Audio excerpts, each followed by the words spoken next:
Back here on the A-Team, pleasure for myself, Adam, and my co-host, also Adam, to be joined by Jeff Francoeur here, MLB broadcaster, longtime MLB player and broadcaster, Jeff Francoeur. Not to open up old wounds here, Jeff, as you're in town to handle broadcast duties tonight on TBS for Braves Astros, but a couple seasons ago, Braves and Astros played for a big hunk of metal, as some might say. Do you recall what you thought was going to happen in that series before it played out with the Braves winning?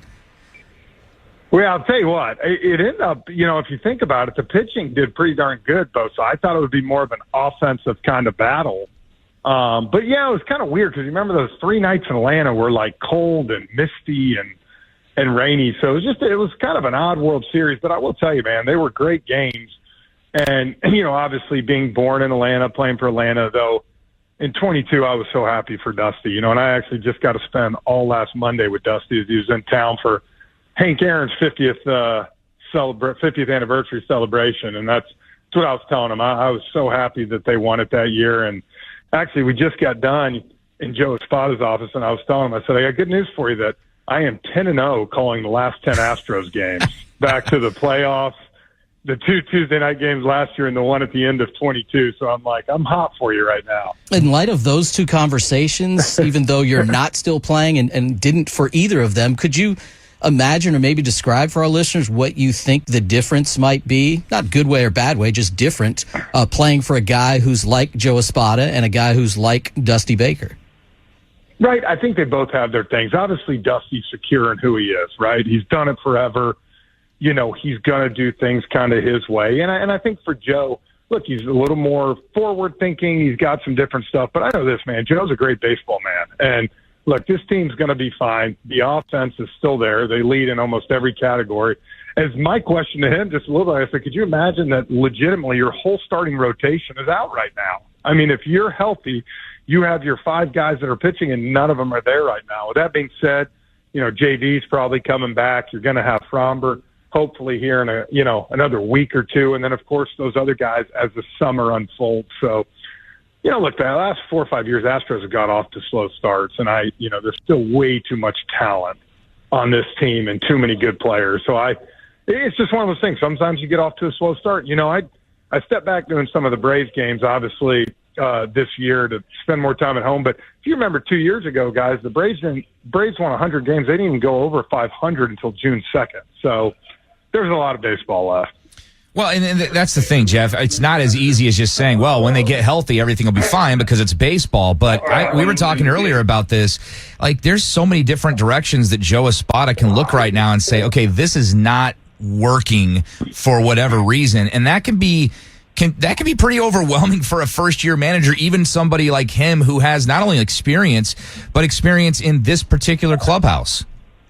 Well, that's the thing. And I thought it was pretty cool seeing it. He was very upbeat today. And I think that's one thing he's going to have to do is stay upbeat for these guys.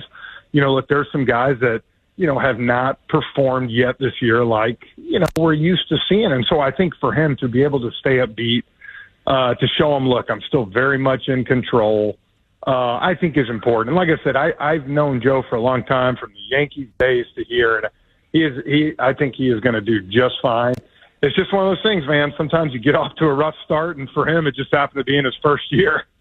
As you go through tonight's game, Jeff Francoeur from TBS joining us here on the A-Team, and Ronald Acuna Jr. comes to the plate, and maybe you say something like, man, I really think this might be the best hitter in baseball, best most fun to watch player in baseball. And then maybe in the bottom of the first inning, Yordan Alvarez comes up, and you kind of feel like you have to say the same thing. I mean, are these 2 of the 3, 4, 5 best players in baseball? Yeah, so this is how I feel a lot when I tell people. I think Ronald Acuna is the best overall player in baseball. When you put the whole package together, base running, outfield arm, his ability to take over a game on the base pass and all. And on the other side, I think Yordan's the best hitter in baseball. I think when he gets up to the plate, the things he can do, I always throw out the Big Papi comparison because he goes the opposite way as good as anybody. Him and Freddie Freeman shoot that left center, left field line gap better than anybody I've ever seen it. And he's so consistent. I mean, I'll tell you guys, people ask me what one of my best memories while announcing a game was. And I always say it's that home run he hit off Robbie Ray here when me and Brian Anderson were doing game one. I mean, that sounded like a shot out of a cannon. I mean, it was still one of the great things. And of course, it was fun going to Mr. Crane's restaurant, having a few cocktails after too on the house. So that helped. But no, he is so much fun to watch. He's such a big guy. Usually when you see big guys like that, you think high power, right? But he's a flat hitter. I mean, he's going to win he's got a chance to win batting titles. That's how good he is. It's crazy about that, too, and I don't know if you could, you were there, but the perspective, because we were sitting along the first. We were all there, yeah. But you guys are behind home plate. We're sitting along the first baseline, and I tell everybody that I talk to about that home run, that's the fastest I've ever seen a ball go from home plate to anywhere in the upper decks, and I've ever seen in my life at a live baseball game. Oh, dude, and let me tell you, you could see it coming. When he hopped out on deck, I literally tapped Brian Anderson. He's still talking and just pointed out to the bullpen.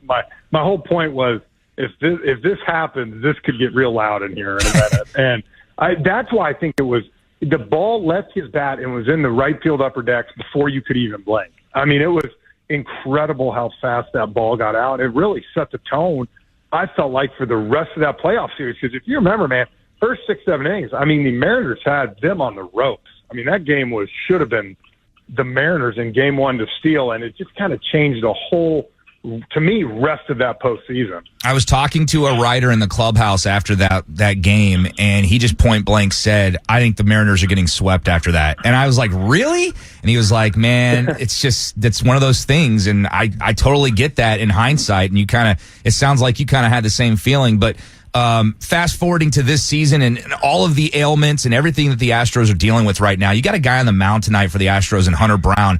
And I'm very interested to hear your perspective when you look at his stuff, because we hear about his stuff all the time, and that stuff hasn't gotten him anywhere of late, and actually historically bad as opposed to that in his last outing, not only for the Astros, but in Major League history.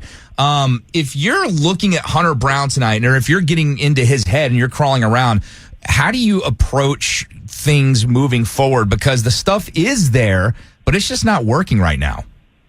You know what? If I'm a Braves hitter tonight, I'm going up to plate and I'm being aggressive. And my point to that is, we talk about it. Yes, you like pitchers that pound the strike zone. There's also a difference between throwing too many strikes, getting too much of the plate. And I kind of look at that. Look, he's not walking people, but whether he's getting ahead in the count or not, that ball is over the middle part of the plate. And some of these good offensive teams that the Astros have faced, Braves, another great one tonight. If you get too much of the plate, they're aggressive and they're going to barrel those balls up. So I think he's got to find a way to throw better pitches ahead when he's ahead in the count. Try to work the corners more. If it's a ball off the plate, it's okay, but you let that hitter think that, okay, he's going to try to expand on me here. Whereas, as a hitter, a lot of times some of the easiest pitchers to hit are guys that just throw nothing but strikes, because honestly, you're in kind of swing mode, and eventually you're going to square one up. So I think for him, he's got to kind of take a step back and think, I got to start working corners a little bit more and stop getting the fat part of the plate. I don't think I can let you go here in Houston without asking you about this, because I have to imagine you're going to have a good story to tell. Turn back the clock about 20 years to 2005 when you and another 21-year-old rookie made their debuts with the Atlanta Braves. His name was Brian McCann. He played here for 2 years. You must have a good, clean radio version of some awesome story about Brian McCann. Well, good Lord, how many? I've known. He's been my best friend since 10 years old, and we're, 40 now? I mean, I can go on, but I do remember one of the coolest things was Game 2 in Atlanta when he hit that 3-run homer off Roger Clemens. For both of us to be 21, that was just like a surreal moment. I do remember we got here before Game 3, and we went to Vic and Anthony's that night, and we probably ate about 100 ounces of steak between the two of us that night. You're not eating at the Waffle Houses at 4 a.m. You get the big league meals, and Smoltzy took us, and we put a hurting on things. But, it's funny because I still, when I come here, man, I still hear the bzzz in my brain from Berkman, Biggio, and Bagwell. I mean, it's just the buzzing sound was so loud. And then, of course, every time I take a picture to left field, send it to Chris Burke and say, "You're one freaking home run," and it was right there in the first row. Game 3, October 8th, Astros 7-3. You did enjoy that steak. I did. You're right. Trust me. I was feeling it in the outfield that night, and I was also feeling Roy Oswald's curveball that night. I was just about to ask. That's not the guy you want to be facing on a post steak meal like that either. But I don't blame you. Vic and Anthony's is good. Yeah, exactly. And you're 21, man. What are you going to do? I'm getting a big old porterhouse, man. I didn't know any better. Jeff, we appreciate the time. Enjoy our city, as you already know how to, obviously. But we appreciate catching up with you, and let's do it again soon, man. Hey, anytime, guys. I'll actually be on the call next week in Chicago, so we're doing Cubs Astros next Tuesday night, so that'll be fun, too. Nice. All right, Jeff Francoeur here on Sports Talk 790. Good stuff there, and we'll get into the 4 o'clock hour and continue